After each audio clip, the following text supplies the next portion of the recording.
नमस्कार, मैं चंद्रशेखर जोशी देवभूमि टुडे में आपका स्वागत है।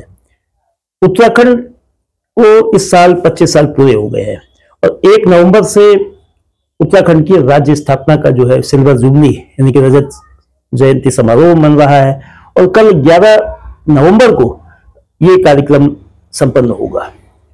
इस बार बल्कि देश के इतिहास में पहली बार और उत्तराखंड के इतिहास में भी पहली बार इस समारोह में देश की राष्ट्रपति और भारत के प्रधानमंत्री दोनों का पदार्पण हुआ। सरकार की ओर से उपलब्धियों के जो 25 साल के राज्य के विकास की उपलब्धियां बताई गई, तमाम दावे हुए, प्रतिपक्ष ने सवाल उठाए, उन दावों पर कई तरह की उनकी ओर से आपत्तियां थी। दोनों की बातें अपनी अपनी तरफ से ठीक है। उत्तराखंड का स्वरूप इन 25 सालों में जब वो उत्तर प्रदेश से अलग हुआ 9 नवंबर 2000 को, और तब के उत्तराखंड यानी कि तब जो उत्तर प्रदेश का हिस्सा ये कुमाऊं और गढ़वाल मंडल हुआ करते थे, और इन 25 सालों में ये कितना बदला, कितना संवरा, कैसे उत्तर प्रदेश से उत्तराखंड बेहतर हुआ, यह उत्तराखंड उत्तर प्रदेश की नक्शे कदम पर ही चलते हुए एक छोटे उत्तर प्रदेश के रूप में आगे बढ़ रहा है। जैसे कई प्रतिपक्षी लोग, कई आंदोलनकारी ये आरोप लगाते हैं। अपना राज्य, पहाड़ी राज्य, जिन मांगों को लेकर उस वक्त आवाज उठी, वो आवाज कितनी सुनी गई, वो जरूरतें, गांव की जो जरूरतें थी, नौजवानों की पढ़ाई की जो जरूरत थी, दवाई की जो जरूरत थी, कमाई की जो जरूरत थी, उद्योग कैसे आगे बढ़े या उद्योगों की स्थिति बेहतर नहीं हुई, खेती जो फसल की लहलहाट थी वो कैसी रही, बीजेपी की ओर से इसमें तमाम चमकीले वादे किए जा रहे हैं, चमकीले बातें कही जा रही है, उपलब्धियों की लंबी फेरिस्त उसकी ओर से बताई जा रही है। विपक्ष उससे राजी नहीं है। भारतीय जनता पार्टी जो कि इस प्रदेश में, और ये हम देहरादून से चंपावत की बात इसलिए करते हैं कि देहरादून प्रदेश की राजधानी है, लेकिन चंपावत भी प्रदेश की सियासी धुरी है। मुख्यमंत्री इस जिले के चंपावत विधानसभा सीट का प्रतिनिधित्व प्रदेश की विधानसभा में करते हैं। तो किस तरह से इस जिले को, जैसे दावे किए जा रहे हैं कि मॉडल जिला बनाने की कोशिश हो रही है, इन तमाम मसलों पर बात करने के लिए भारतीय जनता पार्टी के वरिष्ठ नेता और लोहाघाट के 2 बार विधायक रहे पूरन सिंह फफ्याल हमारे साथ हैं। फफ्याल साहब, आपका बहुत स्वागत है। और कल 11 नवंबर को जो ये 1 नवंबर से सिल्वर जुबली समारोह चल रहा था वो संपन्न होगा। तो इसमें जो रजत जयंती में कितने जो सुनहरे वादे किए गए, ये राज्य जो नवंबर 2000 को था और नवंबर 2025 को था, इसमें आप क्या फर्क देखते हैं? जो वादे आपकी पार्टी, आपकी सरकार कर रही है वो कैसे है लोगों की नजर से भी और पार्टी की दृष्टि से भी? सर्वप्रथम तो मैं पहले देवभूमि टुडे को धन्यवाद देना चाहूंगा। और जैसा कि आपने पूरे 25 सालों के सफर के बारे में जानकारी और पूछा गया कि तब के आज के उत्तराखंड और प्रदेश के पहले जब यूपी के साथ था क्या स्थिति थी। जब राज्य बना तो निश्चित तौर पर उत्तराखंड का विकास हुआ है, इसको नकारा नहीं जा सकता है।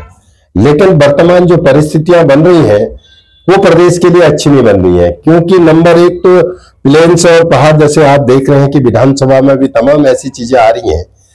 पहाड़ और तराई का मुद्दा फिर उछल रहा है, एक दूसरे को उस ढंग से देख रहे हैं, गढ़वाल और कुमाऊं की ओर से देख रहे हैं। ये चीजें उत्तराखंड के हित में नहीं है। जहां तक हमने पूरे उत्तर प्रदेश से राज्य की बात कही थी तो हमें एक लगा था कि हमारी भौगोलिक स्थिति के आधार पर हमें राज्य मिलना चाहिए, उसके आधार पर यहाँ पर काम धंधे होने चाहिए, लोगों को रोजगार होने चाहिए।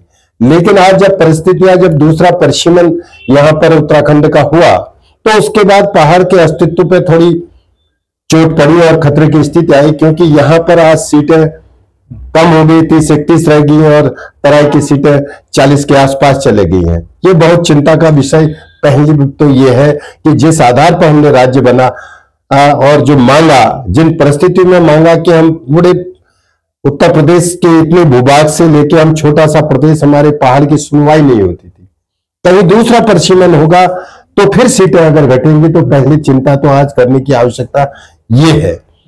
और दूसरी चिंता ये है कि आज अभी विधानसभा में देख रहा हूं कि कोई ग्रीष्मकालीन राज्य, कोई कह रहा है स्थायी राजधानी की बात कर रहा है। लेकिन मूलभूत समस्याओं की ओर किसी के ध्यान आकर्षित नहीं हो रहा है। क्योंकि जब भारतीय जनता पार्टी ने जो वायदा किया था कि ग्रीष्मकालीन राजधानी वहां पर बनाई जाएगी, और उसके लिए उन्होंने घोषणा भी की, कदम भी उठाए, लेकिन मैं तो उससे भी ज्यादा अपना व्यक्तिगत मेरी राय है, ये पार्टी की नहीं हो सकती है।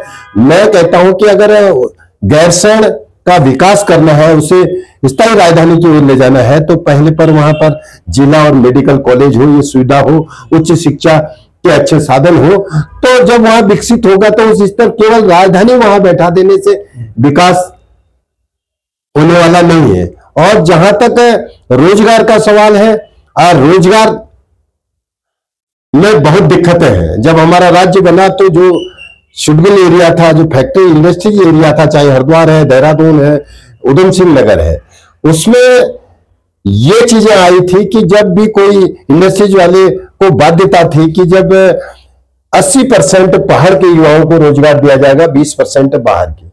आज अगर वहां पर अंदर से अगर देखा जाए तो 80% बाहर के लोग हैं, 20% हमारे लोग। उसमें हम लोग भी दोषी हैं कि हम उनको इंप्लीमेंट नहीं कर पाए, उन पर ऐसा दबाव नहीं बना पाए। ये तो सरकार की मंशा साफ होनी चाहिए कि उनको नियम कानून के तहत उनको यहाँ के हक को दिलाना चाहिए, तब तो रोजगार की बात हो। आज जो प्राइवेट सेक्टर में है, एक संविदा की छोटी सी नौकरी के लिए तो आउट ऑफ स्टेट के लोग यहां पर 15-15 हजार की नौकरी के लिए बाहर के लोग आ रहे हैं। ये बहुत चिंता का विषय है। जहां पर सड़कें हैं, शिक्षा है, मेडिकल कॉलेज है, ये निश्चित तौर पर विकास हुआ। इन 25 सालों में संभव भी है, जब कोई चीज आगे को बढ़ती है तो कहीं नुकसान होता है, तो विकास एक सतत चलने वाली प्रक्रिया, उसी के तहत विकास भी हुआ है। और जिस राज्य का वास्तविक यहां पर फायदा मिलना था कि भाई यहां पर रोजगार, लोगों को पलायन न हो, लोग बाग यही अपनी रोजी रोटी का वो करें और अपनी खेती बाड़ी को और एग्रीकल्चर को बढ़ावा दें, वो चीजें हम उतने नहीं कर पा रहे। वो चीजें आज के डेट में भी संभव नहीं है। और दूसरी बात, सबसे चिंता का विषय है कि हम भ्रष्टाचार पर अंकुश नहीं लगा पा रहे हैं। हम 10 कदम आगे बढ़ रहे हैं तो एक कदम फिर पीछे की ओर बढ़ रहे हैं। जो भ्रष्टाचार हमें दीमक की तरह खा रहा है। हम केवल किसी मायने में, हम चाहे खनन का मामला हो, दूसरा, हम केवल इनकम ऑफ सोर्सेज की ओर जाते हैं, तो ये हमारी प्राथमिकता नहीं है। हमें केवल पैसा प्राप्त करना प्राथमिकता नहीं है। सुख सुविधाएं और यहाँ की जो स्थिति है, यहाँ की भौगोलिक स्थिति को खत्म करने के लिए नहीं है कि उसको सुधारने की जरूरत है। केवल रेवेन्यू जनरेट करने के लिए कोई काम नहीं किया जा सकता है, उसके साथ रोजगार होना अति आवश्यक है। और हमारी वन संपदा को ज्यादा छेड़छाड़ भी ना हो, और कहीं पर अच्छी तरह डेवलप, उसका ट्रीटमेंट एक रोड मैप की तरह जाना चाहिए और जारी रहे। लेकिन जितना फायदा मिलना चाहिए वो फायदा उत्तराखंड में नहीं मिला, बहुत कुछ करने की। जहां तक चंपावत की बात है, चंपावत का सौभाग्य है कि भाई इस विधानसभा से मुख्यमंत्री है, विकास होना संभव है और जगह से। लेकिन एक चीज की आज भी कमी है जो बड़े स्तर पे है, जो हमारे भारत सरकार का जो मानक भी है कि हर जिले को एक मेडिकल कॉलेज। मैं तो 3 साल पहले जब माननीय मुख्यमंत्री जी के उपचुनाव के बाद 1 साल पूरा हुआ था, तो हमें भी मौका मिला था मंच में, हमने एक ही मांग रखी थी कि अभी अगर यहाँ मेडिकल कॉलेज हो जाए, जो हमारे जिले के आसपास के छोटे छोटे हॉस्पिटल है वो रिफर सेंटर बन गए हैं, एक मेडिकल कॉलेज बनेगा तो कम से कम 80% यहाँ के लोगों को राहत मिलेगी। हम क्योंकि बॉर्डर एरिया से लगे हुए हैं और तालुकपुर के बाद पूरा इलाका जो है पहाड़ का है। जब एक छोटा सा भी एक्सीडेंट होता है तो उसके लिए हमें तत्काल हल्द्वानी, राममूर्ति या बड़े हायर सेंटर को रिफर होना होता है। तो स्वास्थ्य की अति आवश्यक है, हमें एक मेडिकल कॉलेज की जरूरत है। आज हम रोजगार को जहां पर कहते हैं, रोजगार के लिए जब तक हम उस चीज को जनरेट करने के लिए, जैसे हमने लोहाघाट में एक लेक बनाई, ऐसे ही आज सत्तेश्वर में एक लेक हो, और यहां पर हमारे हर जिले में ऐसे ऐसे स्पॉट है, उनको डेवलप करने की जरूरत है, जहां के लिए पर्यटनों के लिए देखने के लिए कुछ चीजें ऐसी बनाई जाए तो पर्यटन तभी तो रुकेगा जब पर्यटन को देखने के लिए, खाली भीड़ भड़ाका देखने के लिए तो कोई नहीं आएगा, उनको कोई नई चीज मिले। आज हमारे यहाँ पूरे उत्तराखंड में पैराग्लाइडिंग का बहुत स्कोप है, लेकिन उसको हम अच्छी तरह बढ़ी नहीं रहे। एक आध जगह खाली ट्रेनिंग करा दें, परमानेंट हमारे हर जिले में 2-2, 4-4 जगह पैराग्लाइडिंग हो, तो उनको जो कहीं लेक देखने आ रहा है, कहीं चाय बागान देखने आ रहा है, कहीं फल पट्टी देखने आ रहा है, कहीं व्यू पॉइंट देखने आ रहा है, कहीं पैराग्लाइडिंग करने आ रहा है, तो तभी जो है पर्यटन बढ़ेगा। और पर्यटन बढ़ेगा तो जो आपके यहाँ पर रोजगार के संसाधन, आप लोग कहते दे रहे हैं कि होम स्टे आज 10% लोगों के पास है, कल के दिन 20% लोगों के पास होगा। वो तब चलेंगे जब यहाँ पर्यटक बनेगा। उसके लिए एक रूट मैप तैयार करना है कि पर्यटक कैसे आकर्षित हो। आज थोड़ा बहुत इसको हमारा आदि कैलाश जाने वाला पर्यटक भी यहाँ रुक रहा है, वो झील को देखने के लिए नैनीताल का आदमी लोहाघाट में आ रहा है। ऐसी चीजें हमें करनी होगी और एग्रीकल्चर और हॉर्टिकल्चर में हमें बहुत मेहनत करने की जरूरत है। जो हमारा छोटा तबके का जो होटलों में बाहर ड्राइवरी के तौर पे छोटे 10, 15, 20 हजार की रोजी रोटी के लिए बाहर जाता, वो अपनी काश्तकारी से यहीं पर अपनी रोजी रोटी पैदा कर सकता है। जो बड़े लार्ज स्केल में पढ़े लिखे लोग बड़े स्तर पर नौकरी कर रहे हैं, उनका तो यहाँ रुकना उतना संभव ही नहीं है। 98% बाहर ही जाना है उनको, उसके लिए यहाँ रोजगार। लेकिन जो लोग खुद रोज हैंड टू माउथ है, केवल दिल्ली कहीं होटलों में काम करने के लिए, कहीं ड्राइविंग में, कहीं फैक्ट्री में काम करने के लिए जाते हैं, उनको रुकवाने के लिए यहाँ पर बहुत संसाधन है, बशर्ते वहां पर एग्रीकल्चर, हॉर्टिकल्चर, पर्यटन के लिए माध्यम से चीजें बनाई जाए और इनको प्रोत्साहन किया जाए। आज पहाड़ का अधिकतर भूभाग ऐसा है जो जंगली जानवर, अगर कोई भी एग्रीकल्चर, हॉर्टिकल्चर या खेती कर रहा है तो उनको जंगली जानवरों से बहुत बड़ा नुकसान। अब सरकार ने इसको कहने का मतलब रोड मैप बना करके इसकी ओर गांव में जहां बसावट है उनके पास घेराबंदी करने के लिए सरकार को खर्च करना चाहिए, इन्वेस्ट करना चाहिए, तब दूरगामी परिणाम उसके अच्छे आएंगे। अब इन्वेस्ट ही नहीं करेंगे तो उसके दूरगामी लोग तो डरा ही रहेगा। आज लोग कह रहे हैं कि पलायन हो रहा है। और दूसरी बात यह है, पलायन कर कौन रहा है? पलायन छोटे तबके का लोग नहीं कर रहा है। छोटे लोग को तो क्या रोजगार करने जा रहा है, फिर बैक आ रहा है उन्हें रोजी। जो बड़े स्तर पर जो संपन्न हो जा रहा है, आज दिल्ली महानगर में किसी के बच्चे अच्छे नौकरी में लग गए, वहां बस गया, लखनऊ महानगर, महाराष्ट्र, वो बैक जब तक नहीं आएंगे अच्छे लोग, उसका एक वातावरण नहीं बनेगा कि भाई यहाँ अच्छे अच्छे लोग हैं, पढ़े लिखे हैं, अच्छी स्थिति के लोग हैं, उनको देखा देखी। अगर वे लोग भी अपना, जिनके संपन्न लोग हैं, घर बनाएंगे, कोठी बनाए, केयर टेकर भी, अगर 100 लोग एक गांव में अगर बाहर अच्छी पोजीशन वाला आ रहा है, उनको अपने केयर टेकर में 10 लोगों को, छोटे लोगों को रोजगार मिलेगा।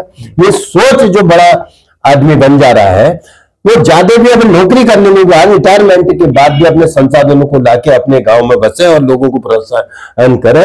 और सरकार इसकी ओर एक संकल्प ले कि भाई इनके रोजगार के लिए केवल पैसा ही नहीं देखना है, पैसे तो तमाम ऐसा है, इसके लिए कहीं इन्वेस्ट भी करना चाहिए, तब उसके बाद पैसा आता है। राज्य बनने के बाद स्थिति ये आ रही है, अब हाउस में आज बहुत चिंता का विषय है।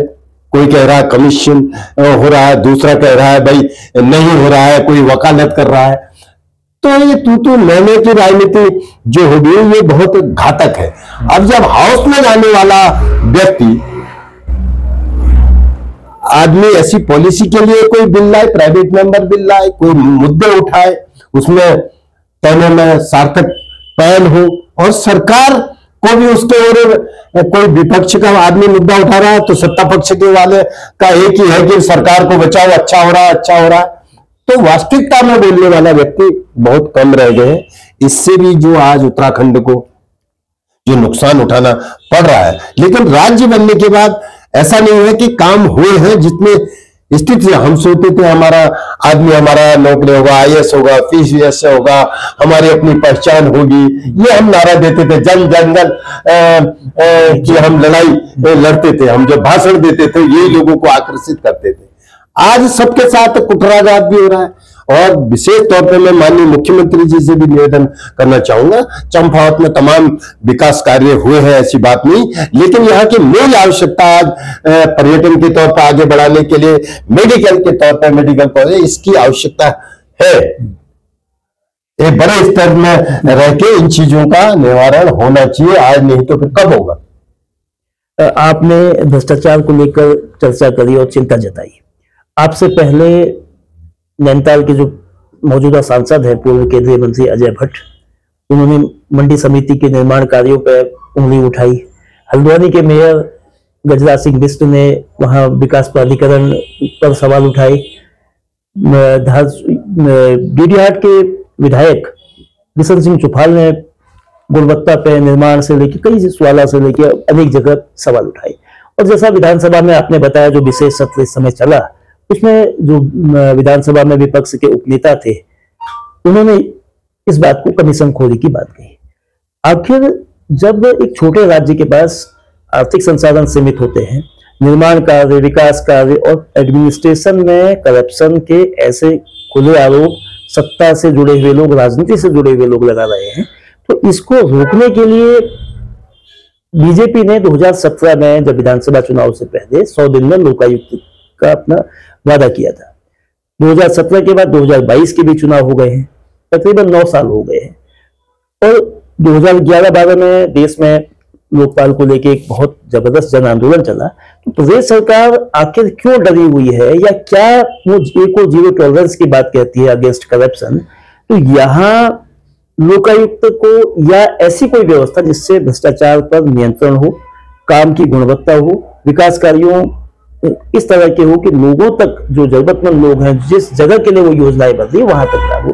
तो इसको लेकर पार्टी और सरकार का दृष्टिकोण क्या है? मैं सरकार का दृष्टिकोण तो क्या है ये मैं नहीं जानूंगा, लेकिन मेरा दृष्टिकोण तो बिल्कुल साफ है। जैसे आपने कहा कि माननीय लोकसभा सांसद नैनीताल वालों ने भ्रष्टाचार के खिलाफ, अन्य सांसदों ने भ्रष्टाचार, मैं तो इसका भुक्तभोगी हूं। जब मैं सरकार का अंग था या विधायक था, मैंने, ये लोग तो बाहर बोल रहे हैं आज के विधायक, है ना, मैंने हाउस में ऑन द रिटर्न 58 में सरकार के खिलाफ उठा दिया था टनकपुर जॉर्ज का मामला, भ्रष्टाचार हो रहा है करके, और उसमें तमाम चीजें आज भी हाई कोर्ट से वो लोग 5-7 लोग हाई कोर्ट से स्टे में चल रहे हैं। जो मुद्दा दबा है, देश अब खुलेगा। इतना बड़ा भ्रष्टाचार वहां हुआ कि 50 करोड़ का, वहां 123 करोड़ में मैंने 50-60 करोड़ का वहां पर घपला हुआ, वो घपला साबित हुआ है। आज वो दोबारा यहाँ खुल के हाई कोर्ट से स्टे में चल रहे हैं। ऐसे ही मामले तमाम है। आप जहां लोकायुक्त वाली बात कहते हैं, कहने को अच्छा लगता है, सरकार दिखाना चाहती है हम लोकायुक्त लागे में, अपने गले में। लोकायुक्त का मतलब है कि स्वतंत्र एजेंसी होगी, वो किसी को भी उसके कानून में आना चाहिए, लेकिन ये कोई नहीं चाहेगा कि हम कानून में आए। गेंद फेंकी हुई है, अगर इनकी इच्छा शक्ति है तो उसको टाइम बाउंड से लागू कर देना चाहिए इसको। अगर वास्तव में उत्तराखंड का हित चाहते हो, हम तो इसके पक्षधर हैं। और जहां तक भ्रष्टाचार की बात है, भ्रष्टाचार निश्चित तौर पर विभागों में है, और इसमें अंकुश लगाने की, अंकुश लगा भी रहे हैं, लेकिन पूर्ण तरह अंकुश कहीं नहीं लग रहा है। लोग आजादी से,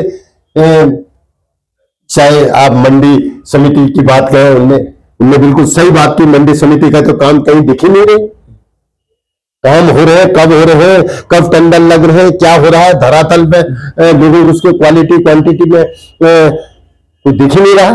ये सांसद जी ने जो बिल्कुल वास्तविक जो उनकी चिंता थी, उनने देखा होगा कहीं क्षेत्र भर में कि भाई कौन सी सड़क है, कौन सा क्या है, उसमें क्या काम हुआ है। और जहां तक ये लोकायुक्त का, भ्रष्टाचार का है, जब तक सरकार में रहे, आज मैं तो सरकार की बात कर रहा हूं, ये जिम्मेदारी सरकार में जो सत्ता पक्ष में उनकी है। आज हमारी सरकार है तो हमारी सरकार ने इसको समय रहते लागू कर देना चाहिए। केवल लोकायुक्त कागज में नहीं होना चाहिए, जमीन में भी आना चाहिए, उसमें काम शुरू हो जाना चाहिए। हम इसके पक्षधर हैं, तभी उस कानून का फायदा मिलेगा। केवल पॉलिटिकली तौर पे अगर उस चीज को हम उछालें तो अच्छी बात नहीं है। आपने विकास की बात कही कि उत्तराखंड में 25 सालों में बहुत विकास हुआ, और कुछ हद तक बात सही भी है, लेकिन जो बुनियादी जरूरत है पहाड़ की सेहत, उत्तराखंड की सेहत, हम 3 जिलों को छोड़ दें, उधम सिंह नगर, नैनीताल, हरिद्वार और राजधानी देहरादून, 4 जिलों को, तो शेष जो 9 जिले हैं करीब करीब पर्वतीय मिजाज के हैं। 2 अक्टूबर से अल्मोड़ा जिले के चौखुटिया में एक बड़ा जबरदस्त आंदोलन चला सेहत को लेकर, और जो वहां से देहरादून तक वो आवाज गूंजी। और आपका खुद का जो विधानसभा क्षेत्र है लोहाघाट, 10 साल से, यानी कि 2017 से बीजेपी की सरकार है, आप भी 10 साल वहां विधायक रहे, तो आज भी लोहाघाट के सब डिस्ट्रिक्ट हॉस्पिटल की जो स्थिति है, एक सबसे बड़ा अस्पताल उस 3 ब्लॉकों को लेकर है, पाटी, बालाकोट और लोहाघाट में, लेकिन वो इस लायक नहीं है कि वहां वो ट्रीटमेंट कर सके, वो इलाज हो सके। बालाकोट में एक्सरे की भी सुविधा नहीं है, और रिमोट के भी जो एरियाज है वो एक प्रकार से केवल एक खाना पूरी करते हैं रेफरल के रूप में। तो ऐसे इलाकों की सेहत को कैसे बेहतर किया जाए, उसके लिए शॉर्ट टर्म और लॉन्ग टर्म में क्या उपाय होने चाहिए? हमने तो उसमें एक रोड मैप बनाया था, शॉर्ट टर्म की जगह हमने लॉन्ग टर्म में जिसका फायदा मिले। आप उप जिला चिकित्सालय लोहाघाट में वो CSC था आगे, जब मैं विधायक बना तो मैंने हाउस में उसको 10 बार उठाने के बाद उसको उप जिला चिकित्सालय बनाया, और 50 बेडों का हॉस्पिटल स्वीकृत है, और उसमें 4 डॉक्टर हुआ करते थे, आज 21 डॉक्टरों के पद सर्जन है वर्तमान में। परसों में चेकिंग किया तो 17 डॉक्टर वहां पर है। अब जो वर्तमान में जो जनप्रतिनिधि है, इनका भी काम बनता है, जब पद सर्जन है, डॉक्टर लाना रोकना उनका काम है, और वहां में हर चीज 400 जांचें वहां की मशीन में दे गया था। ICU वहां पर वार्ड बन गए थे, 50 बेडों का वहां ऑक्सीजन कंसंट्रेटर में 80-85 पूरे पर्याप्त मात्रा में वहां कर गया था, और जितनी मशीनें जांच की है वहां कर गया। जिस लायक का हॉस्पिटल होना था उसकी मैं शुरुआत करा के गया था, क्योंकि हमारी दूरदृष्टि सोच थी।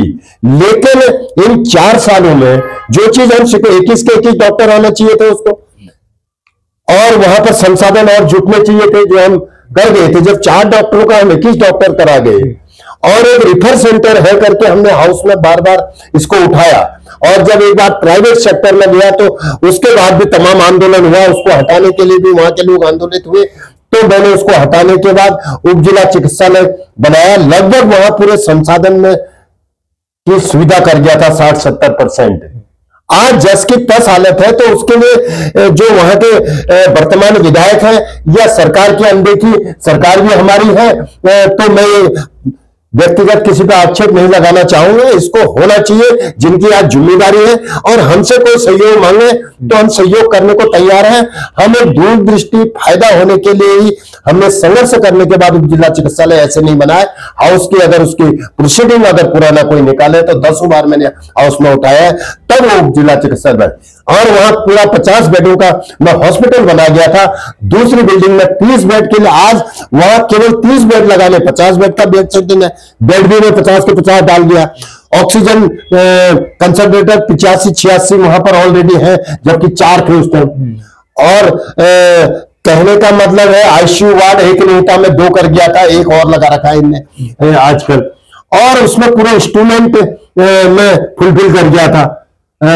तो कहने का मतलब है उसके बाद जस की तस स्थिति है, जो वर्तमान में करंट में जो जनप्रतिनिधि है उनकी जिम्मेदारी बनती है उस चीज को मेंटेन करे, और जो है तो उसको आगे को बढ़ाए। स्वास्थ्य आज इनमें केवल रिफर सेंटर बनाने का काम उसको कर दिया गया है, जबकि हम 4 डॉक्टरों के 21 डॉक्टर कर गए, और 50 बेडों का हॉस्पिटल सैंक्शन कर गए, और 30 बेड एक्चुअली कंप्लीट हर चीज वहां सुविधा कर गए। आज 20 बेड लगाने के लिए बिल्डिंग नहीं है, आज तक ये 4 सालों में एक बिल्डिंग नहीं बना पाए। इसकी जिम्मेदारी कौन है? जो वर्तमान में वहां जनप्रतिनिधि है या फिर सरकारी है। हम तो एक साधारण आदमी है, हमसे अगर कोई सहयोग मांगे तो सहयोग, हमने दूरदृष्टिता के आधार पर जहां हम रहे, तो मैं 5 साल विधायक विपक्ष के तौर पर रहा, उस टाइम भी चाहे शिक्षा, स्वास्थ्य हॉस्पिटल हमने खुलवाए, सोशल इंटर कॉलेज मैंने वहां खुलवाए, वहां पर आज लेक वहां पर बनी है, तमाम जगह लोग लेक की बात करते हैं, इतनी कठिनाई से हम वहां लेक बना के वहां पर आए, स्टेडियम हम वहां बना के गए, नगर पालिका अपग्रेड लोगों ने विस्तार नहीं किया, हम अपग्रेड करा के गए। कहने मतलब डाइट हम वहां बना के गए, सेंट्रल स्कूल जो 25 साल से सांसद का काम था उसका समाधान हम करा गए। अब हमने अपने जाने में पूरी ऐसी कोशिश करी, जितने तन मन धन सड़क से लेकर सदन तक हमने संघर्ष किया, उसका परिणाम था। लेकिन आज जहां हम छोड़ गए थे वही है, जबकि उसको प्रोग्रेस में होना चाहिए। इसको सरकार ने भी चिंता करनी चाहिए। मेरी तो चिंता सबसे ज्यादा यह है कि जनपद चंपावत में जो भारत सरकार ने कहा है कि हर जिले पे एक मेडिकल कॉलेज होना चाहिए, मैं चंपावत में मेडिकल कॉलेज अगर होगा तो निश्चित तौर पर ये छोटी मोटी समस्या का समाधान अपने आप में हो जाएगा। स्वास्थ्य की तरह जो शिक्षा का विषय है, खासतौर पर जो हायर एजुकेशन की बात है, वो संख्या बड़ी है। आपके जमाने में भी 2 देवी धुरा और पार्टी का डिग्री कॉलेज खुला था, लेकिन अभी एक तो बालाकोट ब्लॉक पूरी तरह से वहां एक भी डिग्री कॉलेज नहीं है जो वहां की जरूरत है। रीठा साहब के क्षेत्र के लोग भी मांग कर रहे हैं, और जो देवी धुरा का डिग्री कॉलेज है वो इस जिले का अकेला आदर्श राजकीय महाविद्यालय भी है, मगर उसकी जो पढ़ाई है वो पीजी में उसमें पढ़ाई होती नहीं है, क्योंकि अभी विषय भी वहां कम है। मुख्यमंत्री पुष्कर सिंह धामी ने भी कई नए विषयों की घोषणा की थी जो अभी जमीन में क्रियान्वित नहीं हुआ है, और 2 महीने पहले वहां बड़े पैमाने पर छात्रों ने आंदोलन भी किया था।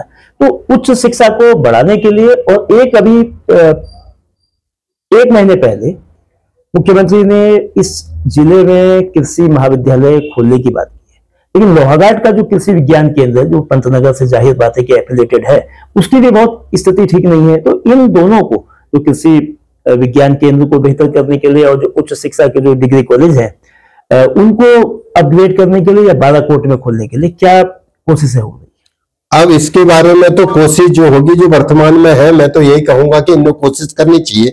आपने देवीधुरा की बात कही, पार्टी की बात की, वो दोनों डिग्री कॉलेजों को मैं खुलवा गया था, और वहां पर जो पीजी की कॉलेज है मेरे, अगर मैं होता तो शायद अभी तो खुल जाता। तो मैं चुनाव से 10 दिन पहले मैं वहां बीएससी खोल के गया था, और जो दोनों बिल्डिंग है वहां पर केवल कॉलेज नहीं खोले, हमने उसके संसाधन भी पूर्ण करके गए थे, और उसके बाद उसमें कोई भी प्रोग्रेस वर्तमान इन 4 सालों में नहीं आई है। जबकि माननीय मुख्यमंत्री जी भी वहां गए थे, उन्हें इस वक्त उसको पूरा करना चाहिए। एमए की क्या बीच में भी मैं शिक्षा मंत्री और स्वास्थ्य सचिव से मिला था, तो वो एमए की जब मुख्यमंत्री की घोषणा के उपरांत भी मैंने चिंता जाहिर करी, उसका पत्र भी दिया। अभी कार्मिक विभाग में वो चला है, मैंने अपने ओर से प्रयास किए हैं, लेकिन अभी तक उसका समाधान नहीं निकलेगा, देर सवेर निकले।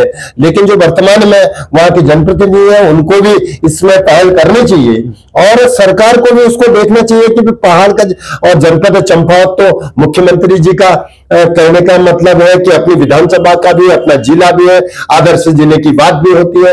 अब जहां बालाकोट में डिग्री कॉलेज खोलने की बात है, जहां अन्य जगह खोलने की बात है, रीठा के लिए मैं एक बार कुछ कागज चला गए थे, उसके बाद जमीन चयनित के लिए टाइम लगा, लेकिन जमीन नहीं मिली साल भर तक, तो वो खटाई में पड़ गया। उसके बाद आगे प्रोग्रेस उसकी नहीं हो पाई।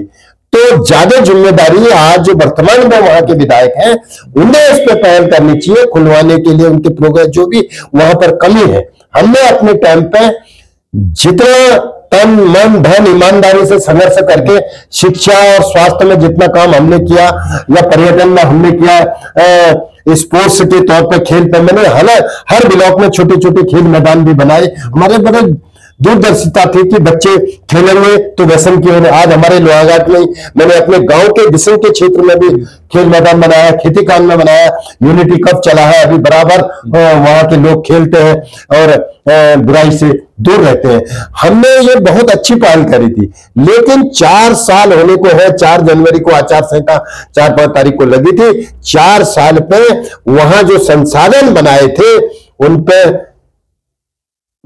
भी न हो तो आगे बढ़े, और जहां कोई चीज खराब हो गई है तो उसको सुधारने वाला कोई नहीं है। यह बहुत चिंता का विषय है वर्तमान में। उसके लिए वर्तमान जनप्रतिनिधि को जागरूक होना चाहिए और सरकार को उसे देखना चाहिए। आपने अभी पलायन की बात कही थी कि पलायन कौन लोग कर रहे हैं। उत्तराखंड जो बना था उसमें जाहिर था कि इस क्षेत्र में बच्चों को पढ़ाई मिले, बच्चों को नौकरी मिले, जो खेती है वो बेहतर हो, और रोजगार के लिए उद्योग चाहिए। लेकिन चंपावत जिले में जो एक जमाने में सीमेंट फैक्ट्री लगाने की बात उत्तर प्रदेश के जमाने में होती थी, उन खटाई में पड़ गया अलग कारण से। चंपावत में रोजन फैक्ट्री थी जो KMBN की थी, वो बंद हो गई। सिडकुल खोले जाने की, सिडकुल की इकाई खोले जाने की बात भारतीय जनता पार्टी सरकार ने की है और मुख्यमंत्री घोषणा का हिस्सा भी है, लेकिन आज तक उस दिशा में कोई कदम नहीं उठाया। किसानी जो खेती है, खेती सिंचाई की सुविधा नहीं, जंगली जानवरों का खतरा, रोड कनेक्टिविटी नहीं, मंडी की व्यवस्था नहीं, तो इन सब को लेके ग्रामीण पलायन कैसे रुकेगा, युवाओं को रोजगार कैसे मिलेगा और इस क्षेत्र की इकोनॉमी इन दोनों के बगैर कैसे आगे बढ़ेगी? आपका जो प्रश्न है बिल्कुल सही प्रश्न है कि आपने सिडकुल की तराई पे घोषणा की थी, चाहे बनबसा में या कहीं पर भी, इसको खुलना चाहिए। जब घोषणा की थी, अगर खुलता तो निश्चित तौर पे यहाँ के लोगों को रोजगार मिलता। और जो खुले हुए हैं उसमें भी हमारी सरकार या हमारे जनप्रतिनिधि पहल नहीं कर रहे हैं। जो पहले नियम कानून बने हैं एक्ट के आधार पर भी है कि 80% इन फैक्ट्रियों में पहाड़ के लोगों को ही, उत्तराखंड के लोगों को ही रोजगार दिया जाएगा। जो सेकंड सीटें होंगी, चाहे क्लर्किकल हो, चाहे मैनुअल काम करने वाले हो। और लेकिन जब वहां पर आज लेबर भी बिहार के या अन्य प्रदेशों के आ रहे हैं, ये बहुत चिंता का विषय है। इसमें हमारी सरकार को सख्ताई से जो कदम उठाने होंगे और जो पहाड़ की ओर छोटे छोटे उद्योग लाने की बात होनी चाहिए। इसमें एक रोड मैप तैयार होना चाहिए। सरकार का फोकस होना चाहिए कि जहां पर रॉ मटेरियल पहाड़ में प्राप्त है उन चीजों का उद्योग वहां पर खोला जाए। तो निश्चित तौर पर अगर सरकार इस ओर पहल करेगी, छोटे छोटे उद्योग खोलेगी, जो रॉ मटेरियल जिस क्षेत्र में मिल रहा है उससे कहने का मतलब वो चीज खोली जाएंगी, तो वहां के स्वतः वहां के लोगों को रोजगार मिलेगा। बाकी रोजगार तो एग्रीकल्चर, हॉर्टिकल्चर, जो मैंने पहले भी बात की है, इनके और भी अगर सरकार इनको युवाओं को फोकस करे, काश्तकारों को फोकस करे तो रोजगार मिलेगा। लेकिन मेन उद्देश्य जो बड़े स्तर लार्ज स्केल में है, जो हरिद्वार है, देहरादून है, उधम सिंह नगर है, और इन पे भी सख्ताई लाई जाए। और जो पहाड़ के जो आपने बताया कि 8-9 जिले हैं, इनके जिसे जिले के अनुरूप जहां जो चीज उपलब्ध है उनके छोटे छोटे उद्योग लगाए जाए, रॉ मटेरियल लाने की भी दिक्कत न हो और वहां के लोगों को वहीं पर रोजगार मिले। आपने जो विधानसभा लोकसभा का जो परिसीमन मध्य प्रदेश के दृष्टि से बात कर रहे हैं, तो विधानसभा क्षेत्र का जो परिसीमन है, अगर वो आबादी के आधार पर ही होता है तो पहाड़ के 9 जिले उससे सीधे तौर पर प्रभावित होंगे। उनकी राजनीतिक ताकत कम होगी, विधानसभा में राजनीतिक प्रतिनिधित्व नहीं हो पाएगा। इसी तरह से जो मूल निवास की बात है, भूमि कानून की बात है, जिसको लेकर लंबे समय से चर्चा हो रही थी, और ये मूल निवास उत्तराखंड के लोगों की पहचान से जुड़ा हुआ है। और भूमि कानून उनकी आर्थिक स्थिति या जमीनों को बाहरी लोगों के हाथ में ना बिक जाए, इसको लेकर है। तो इन तीनों मसलों को लेकर किस तरह से पार्टी के भीतर मंथन हो रहा है, पार्टी सोचती है और सरकार क्या काम इस दिशा में कर सकती है? जो भूमि का जो बाहर के लोगों को 250 गज से ज्यादा न देने के लिए तो इनने सरकार ने कानून बनाया है। इसमें 2 जिले अभी वर्तमान में हरिद्वार और उधम सिंह नगर इनने छोड़ा है। ये बहुत चिंता का विषय है, इनको भी उसकी परिधि में आना चाहिए और ये कानून पूरे उत्तराखंड में एक होना चाहिए, तभी इसका लाभ लोगों को मिलेगा। और अन्यथा इसका लाभ मिलने वाला नहीं है, क्योंकि पहाड़ में तो ऑलरेडी लोग आता कौन है, जहां बिजनेस करने के लिए, दूसरे करने के लिए इसलिए आते हैं। अगर वो जो बड़े जिले छोड़, और जहां तक परिसीमन का और विधानसभा लोकसभा के परिसीमन की बात आपने की है, ये बहुत चिंता का विषय है। अगर ये हिमालयी राज्यों की तरह अगर इसका परिसीमन जो पूर्व में हुए हैं उन राज्यों की तरह अगर क्षेत्रफल के आधार पर कहने का मतलब है ये परिसीमन नहीं होता है, तो आने वाले जो परिसीमन नया आएगा उसमें 5-7 सीटें पहाड़ की ओर घटेंगी। इसके बाद धीरे धीरे जो 20-20 सालों में होगा, पहाड़ का अस्तित्व स्वतः फिर खत्म हो जाएगा। जो उत्तर प्रदेश और उत्तराखंड था उसी स्थिति की ओर हम भाग रहे हैं।